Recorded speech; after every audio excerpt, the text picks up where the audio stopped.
मेरे सभी दर्शकों को अदिति का राम राम।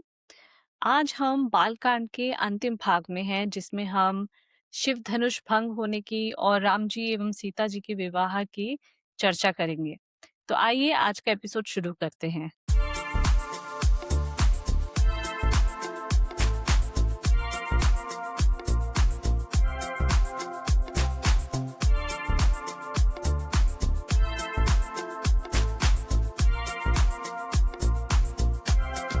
जैसा कि हमने पिछले एपिसोड में जाना था, ऋषि विश्वामित्र, राम जी एवं लक्ष्मण तीनों मिथिला पहुंच चुके थे। अगले दिन ब्रह्म ऋषि विश्वामित्र के अनुरोध पर राजा जनक अपने सैनिकों को आदेश देते हैं कि भगवान शिव का दिव्य धनुष शिव धनुष राजसभा में लाया जाए। उसी समय राजा जनक वहां उपस्थित सभी लोगों को अपने संकल्प के बारे में भी बताते हैं। वे बताते हैं कि अब तक कोई भी राजा या राजकुमार इस दिव्य शिव धनुष को न तो चढ़ा पाया है और न ही उसे हिला पाया है। इसी कारण उनकी पुत्री सीता का विवाह अब तक नहीं हो पाया। राजा जनक ने यह प्रण लिया था कि जो भी वीर इस धनुष को उठाकर अपनी वीरता सिद्ध करेगा, वही सीता से विवाह करने का अधिकारी होगा। इस शर्त को वीर शुल्क कहा गया था, जिनका अर्थ है वीरता या पराक्रम को विवाह की शर्त बनाना। सभा में शिव धनुष को लाने के लिए 5,000 बलवान युवकों की आवश्यकता पड़ती है, जो उसे एक 8 पहियों वाले लोहे के विशाल संदूक में खींच कर लाते हैं। जब भगवान राम उस धनुष को देखते हैं, तो वे उसे देखने के लिए उत्सुक हो उठते हैं। वे आदर पूर्वक उसके पास जाकर उसे ध्यान से देखते हैं। जिज्ञासा व उत्साह में वे उसे उठाने का प्रयास करते हैं। जैसे ही श्री राम उस धनुष को उठाते हैं, वह भीषण गर्जना के साथ 2 टुकड़ों में टूट जाता है। यह देखकर राजा जनक अत्यंत प्रसन्न हो जाते हैं। अंततः किसी ने उनकी शर्त वीर शुल्क को पूरा कर दिया था। अब प्रश्न उठता है कि वीर शुल्क क्या होता है? प्राचीन काल में विवाह के विभिन्न प्रकार प्रचलित थे।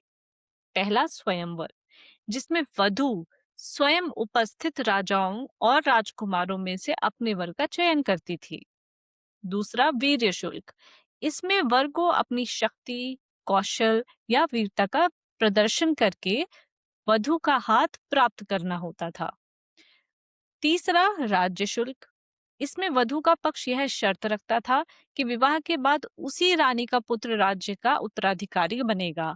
यह प्रथा सामान्यतः उन राजाओं में होती थी जिनकी अनेक रानियां और संतानें होती थी। चौथा धन शुल्क, इसमें वर पक्ष वधु से विवाह करने के लिए धन या संपत्ति देता था। शिव धनुष भंग होने के बाद राजा जनक अपनी ज्येष्ठ पुत्री सीता का हाथ राम को सौंपने का प्रस्ताव रखते हैं, लेकिन राम विनम्रता से कहते हैं कि पहले उनके पिता राजा दशरथ की अनुमति ली जानी चाहिए।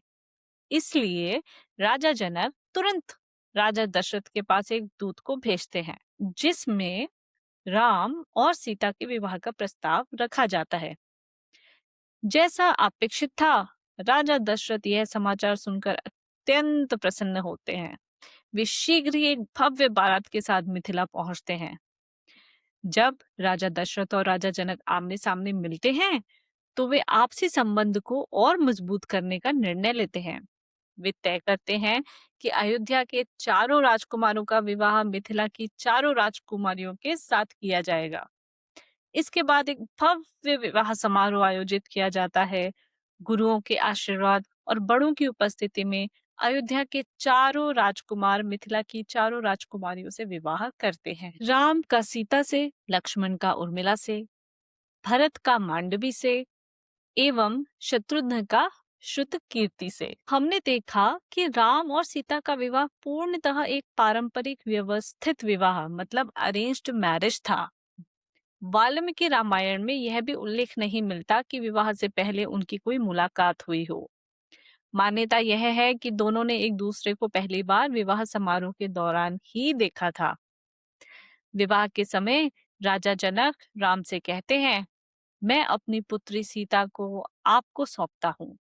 आज से वह आपकी सहधर्मचारिणी होगी। अर्थात धर्म के मार्ग पर चलने में आपकी समान सहभागी और जीवन संगिनी होगी। विवाह के बाद राम और सीता के बीच प्रेम और समझ धीरे धीरे विकसित होती है। अयोध्या के राजमहल में उनके विवाह के शुरुआती वर्ष स्वर्णिम काल के समान माने जाते हैं। समय के साथ उनका प्रेम और भी गहरा होता गया। उनके बीच इतनी गहरी समझ थी कि वे एक दूसरे से अपने मन की कोई भी भावना या विचार छिपा नहीं पाते थे। राम और सीता का संबंध आदर्श दाम्पत्य, परस्पर सम्मान और धर्मपरायण जीवन का उत्कृष्ट उदाहरण बन गया।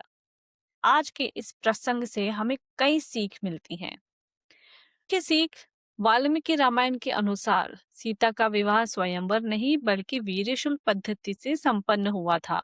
वीर्यशुल्क पद्धति में वर को वधू पक्ष द्वारा निर्धारित किसी कठिन कार्य को पूरा करके अपनी शक्ति, कौशल या वीरता सिद्ध करनी होती है।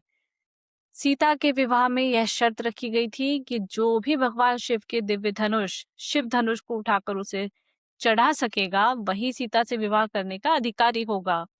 इसके विपरीत स्वयंवर एक ऐसी परंपरा है जिसमें वधु स्वयं उपस्थित राजाओं और राजकुमारों में से अपनी इच्छा से वर का चयन करती है और उसमें किसी विशेष परीक्षा या वीरता प्रदर्शन की शर्त आवश्यक नहीं होती। इसके अतिरिक्त वाल्मीकि रामायण में राम और सीता के विवाह से पहले उनके मिलने, प्रेम, लव एट फर्स्ट साइट जैसी किसी घटना का उल्लेख नहीं मिलता। एक शिक्षा हमें इसमें यह भी मिलती है कि विवाह प्रस्ताव को तुरंत स्वीकार करने के बजाय भगवान राम ने पहले अपने पिता की अनुमति लेने का निर्णय किया। एक आज्ञाकारी और कर्तव्यनिष्ठ पुत्र की तरह उन्होंने माना कि इतना महत्वपूर्ण निर्णय बड़ों की सहमति से ही लिया जाना चाहिए। उनके इस विचारशील निर्णय के कारण अंततः केवल उनका ही नहीं बल्कि चारों भाइयों का विवाह एक साथ संपन्न हुआ।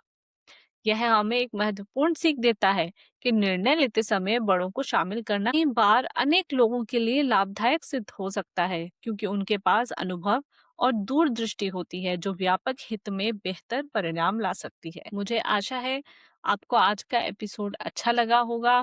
कृपया मेरे चैनल को सब्सक्राइब करें और वाल्मीकि रामायण का हिस्सा बने। अपने विचार, अपनी सीख को कमेंट बॉक्स में भी अवश्य ही शेयर करें। जय श्री राम।